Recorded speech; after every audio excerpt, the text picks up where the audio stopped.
Welcome to this edition of In-Depth Alaska. I'm Tracy Sinclair, and as part of our back to school coverage, we are speaking with a number of school district superintendents from around the state. So joining me today from the Matanuska-Susitna Borough School District is Dr. Randy Trani. Dr. Trani, thanks so much for joining us here.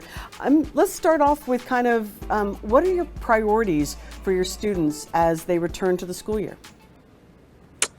Well, I'd say our priority this year is the same as it always has been for me and for I know staff. Is student academic achievement is our number one priority.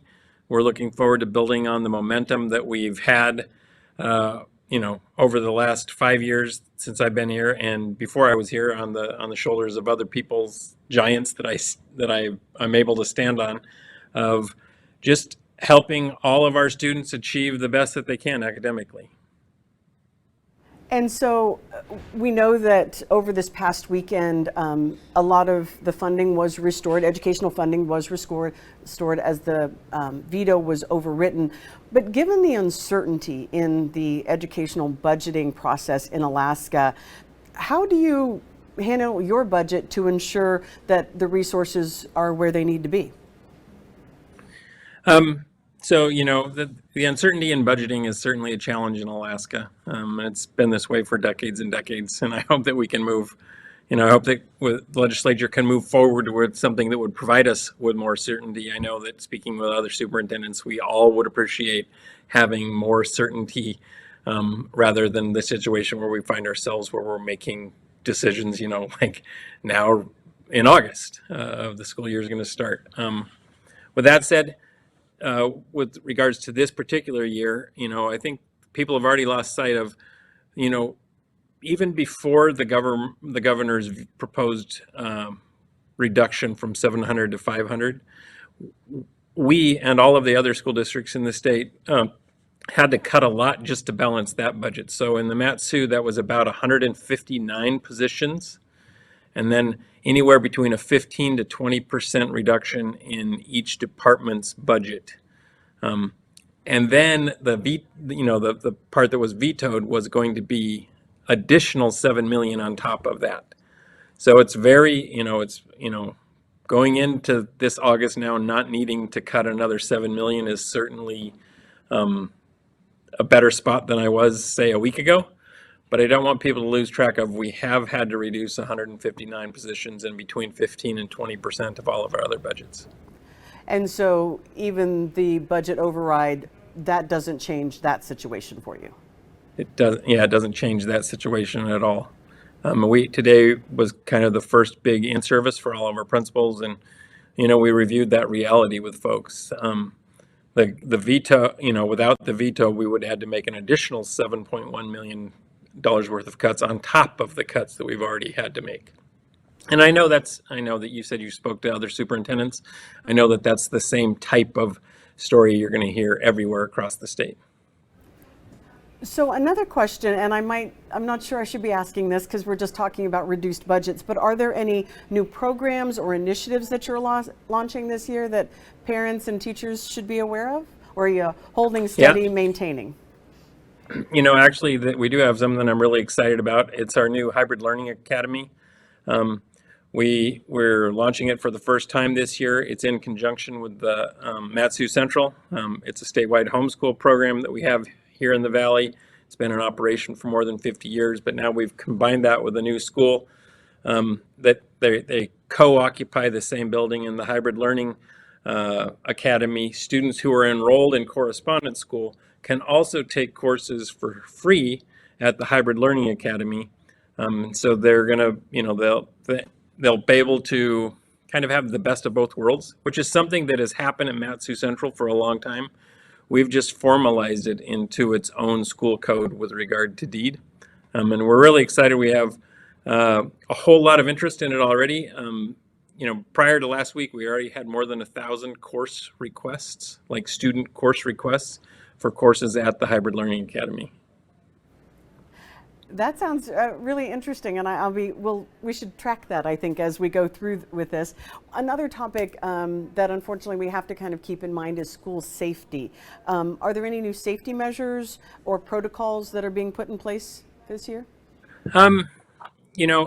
I think that our school safety approach has been an incremental one, where each year we try to increase safety at different campuses. It's like any big change with like infrastructure takes time. And so there will have been camera upgrades at different buildings around the district. I know that recently we've been working to make sure that all of the doors of all of our K-8 schools, that there's a system where the person has to ring themselves in and be allowed in through the office. So we're constantly making those kinds of changes. We also have some new communication devices with parents, and also new monitoring that we are doing, upgrades to where we monitor students' district devices that the district gives the student, or when they're on our network, we can monitor their communication, and look for anything that's concerning, and then work with parents to, if we have a concern. So those are ongoing, and we're constantly updating those systems. So not something that's one and done. You just keep improving as you go along. The Matanuska Borough, Matanuska-Susitna Valley as a whole is constantly growing, always seems to be one of the fastest growing places in the state. How do you deal with enrollment increases? Are you seeing overcrowding? What's the status of your schools? I always use the same analogy for this time of the year because it coincides. I know many folks in Alaska are busy going to the Alaska Department of Fish and Game fish count page and like watching how many fish are swimming up the Kenai or up the Little Sioux. And it's a very similar process with regards to students enrolling in school. We update we basically are looking at the student sonar every day. How many kids? Where are they? Do we need to move staff from one school to another because we may have fewer at one school and more at another school? Right now, for whatever reason, we're tracking about 2,000 students ahead of where we were at the same time last year. Now, I don't believe that that's 2,000 new students. I think that, we just have an early run this year where families are making sure they register early. And we'll just wait and see where we end up a few weeks from now. You're correct in noticing that when you drive around the Mat-Su, there's construction everywhere. And so we do anticipate some growth, and that's built into our models that we based our budgeting on. And another question that kind of is always in the back of people's minds, particularly when you're dealing with students, mental health, it continues to be a critical issue. What supports are in place for your students as they're moving back into the classroom this year? Similar question to the question about safety in general. I know lots of people like to talk about, the hardware or infrastructure of safety, but what we found is that those mental health supports, having those adults in a building where a student is known and have somebody that they can go to, those are some of the most critical things in keeping schools and kids safe. And so we have a program that we've had for a long time with counselors in buildings. We also have resource officers that don't just work as you think of a police officer, but they work as a contact with students. Additionally, we have other personnel that really that's their job, to make connections with kids, so kids have a person that they can go to, an adult that they can go to that's trusted if there is an issue, and we can head it off before it ever makes the news. That is, of course, always the goal. That is good to hear. Now, we're kind of wrapping up. Do you have any message for your parents, students, staff, and any last word that you would like to leave for them?